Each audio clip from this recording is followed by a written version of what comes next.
जय श्री कृष्ण। आज श्रीमद् भगवत गीता के तीसरे अध्याय का 33वां श्लोक हम लोग पढ़ेंगे।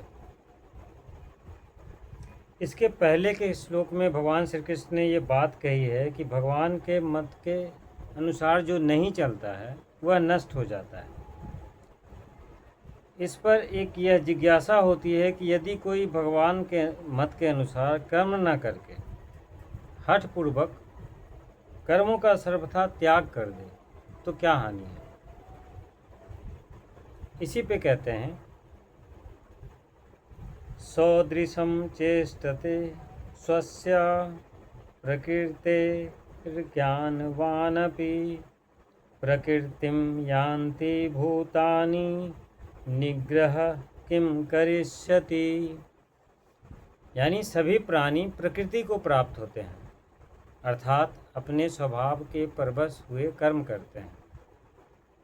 ज्ञानवान भी अपनी प्रकृति के अनुसार ही चेष्टा करता है, फिर इसमें किसी का हट क्या करेगा।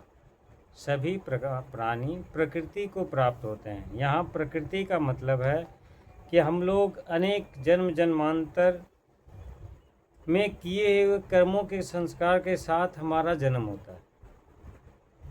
तो वो जो अनेक जन्मों के किए हुए कर्मों के संस्कार हमारे इस जन्म में मेरे अंदर स्वभाव के रूप में वो प्रकट होता है। उस स्वभाव को ही यहाँ उन्होंने प्रकृति कही है, यानी ये मेरी प्रकृति है, मेरा स्वभाव है। तो जो भी मनुष्य है, अब जिसका जैसा स्वभाव है, अगर स्वभाव अच्छा है तो वो अच्छे कर्म करेगा, शुद्ध है बहुत ज़्यादा स्वभाव से, तो वो राग द्वेष से रहित होकर कर्म करेगा, काम क्रोध त्याग के वो कर्म करेगा।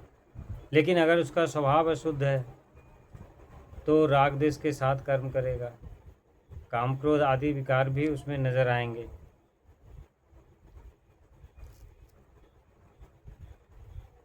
तो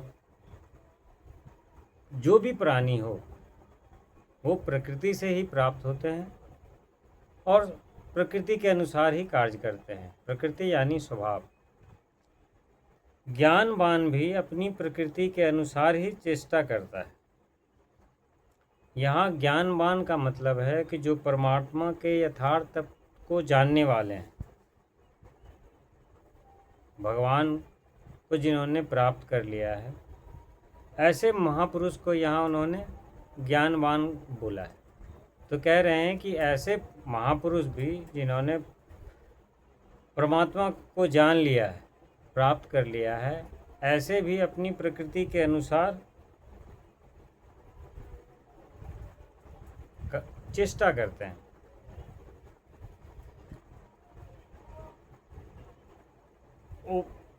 तो इस तरह के जो ज्ञानी होते हैं उनके स्वभाव में भी कर्मों के कारण, उनके भी तो पूर्व जन्म में बहुत सारे कर्म होंगे, हालांकि वो सात्विक हैं, लेकिन उनका जो कर्म रूप संस्कार है उनके अंदर उस स्वभाव का निर्माण करता है इस जन्म में, ताकि वो परमात्मा प्राप्ति की तरफ चलते हैं, राग द्वेष से रहित होकर कर्म करते हैं। वो उनका स्वभाव है।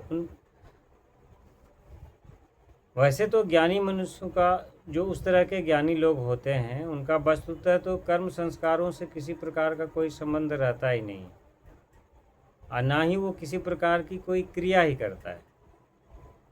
परंतु उनके अंतःकरण में पहले के जो अर्जित प्रारब्ध के संस्कार होते हैं, उस संस्कार के अनुसार वह अपने बुद्धि, मन और इंद्रियों के द्वारा प्रारब्ध भोग और लोक संग्रह के लिए वो क्रियाएं उनसे भी होती है।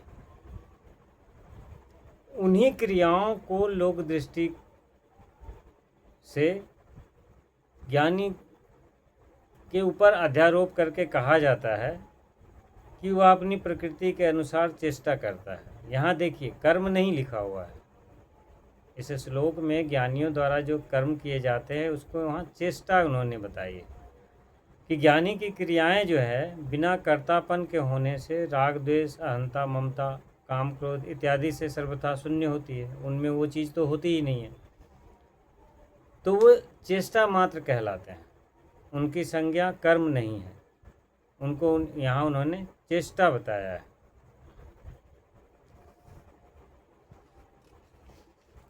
फिर कहते हैं कि फिर इसमें क्या, लेकिन जैसे आपने देखा होगा कि कहते हैं ज्ञानियों में काम क्रोध इस तरह के दुर्गुण नहीं होते हैं, लेकिन इतिहास पुराण की जब हम कथाएं पढ़ते हैं तो उसमें बहुत से ऋषि महात्मा उनके बारे में है कि समय समय पर उनमें भी क्रोध का आवेग आता है। तो उसको क्या समझना चाहिए? इतना तो तय है कि जो ज्ञानी हैं उनमें राग द्वेष का अभाव होगा।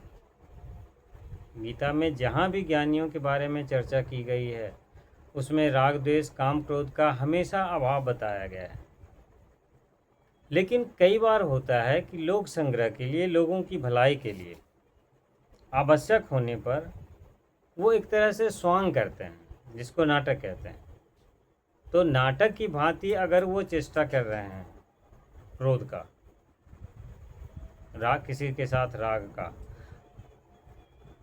तो उसमें कोई दोष नहीं होता है। कई बार ज्ञानी लोग लोक संग्रह के लिए ये काम करते हैं। उसके आगे है कि फिर इसमें किसी का हठ क्या करेगा। अब इसको कैसे समझेंगे? ये किसी का हठ क्या करेगा का मतलब क्या है इस श्लोक में? तो यहाँ कहते हैं कि मनुष्य जबरदस्ती जो है, हम अपने आप को रोक कर क्षण मात्र भी बिना कर्म किए तो रह ही नहीं सकते। अरे शरीर से नहीं करेंगे, मन से करेंगे, चिंतन से करेंगे, भावना से होगा। बिना कर्म के तो रह ही नहीं सकते। हमारा जो स्वभाव है, हमारी जो प्रकृति है, वो जबरदस्ती हमसे कर्म तो करवा ही लेगी। अतः मनुष्य को चाहिए कि वो अपने स्वभाव के अनुसार कर्म का त्याग करके कर्म बंधन से छूटने का आग्रह नहीं रखे, जबकि अपने स्वभाव के अनुसार नियत कर्म करते हुए कर्म बंधन से छूटने का उपाय करना चाहिए। उसी में मनुष्य सफल हो सकता है। ऐसा नहीं कि हम हठपूर्वक बैठ गए हैं कि अब कोई कर्म ही नहीं करना है, क्योंकि जो करने योग्य कर्म हैं अगर उसका त्याग दें तो उस तरह से तो वो स्वेच्छाचारी हो जाएगा, और स्वेच्छाचारी होने से वो पहले से ज़्यादा कर्म बंधन में जकड़ा जाएगा। यहाँ एक सवाल आता है कि अगर सबको प्रकृति के अनुसार ही कर्म करने हैं तो फिर तो मनुष्य की कुछ भी स्वतंत्रता नहीं है। तो ये जितने भी विधि और निषेध की चीज़ें शास्त्रों में बताई गई है, वो शास्त्रों में क्यों किया गया है? क्योंकि स्वभाव के अनुसार मनुष्य को शुभ या अशुभ कर्म करने ही पड़ेंगे। जैसा अगर मान लीजिए मेरा स्वभाव अशुद्ध है तो मेरे से गलत कर्म ही होगा, तो ऐसी अवस्था में मनुष्य का उत्थान कैसे होगा? तो इसमें यहाँ ध्यान रखिए कि शास्त्र में विहित जितने भी अशुद्ध कर्म या असत कर्म होते हैं, ना करने लायक जो कर्म होते हैं, वो राग द्वेष वगैरह के कारण ही होते हैं।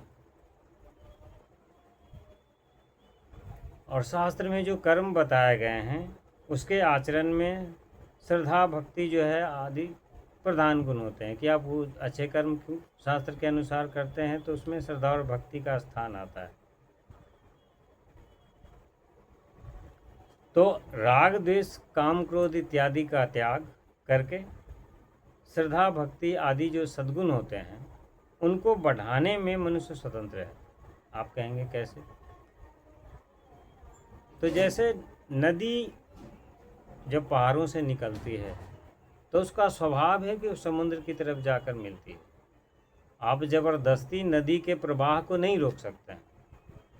आप इधर से पानी रोकेंगे वो उधर से चला जाएगा, हठपूर्वक वो नहीं हो सकता। उसमें क्या कर सकते हैं? तो उसका एक है कि आप उसके रास्ते को मोड़ सकते हैं। इधर से जा रहा है तो हम उसको मोड़ के दूसरी तरफ प्रवाहित कर सकते हैं। इतनी स्वतंत्रता मनुष्य को है।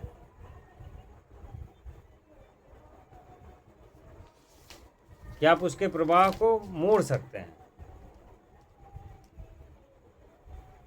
इसी प्रकार मनुष्य जो है अपने उद्देश्य में परिवर्तन करके उस प्रवाह की चाल को बदल सकता है।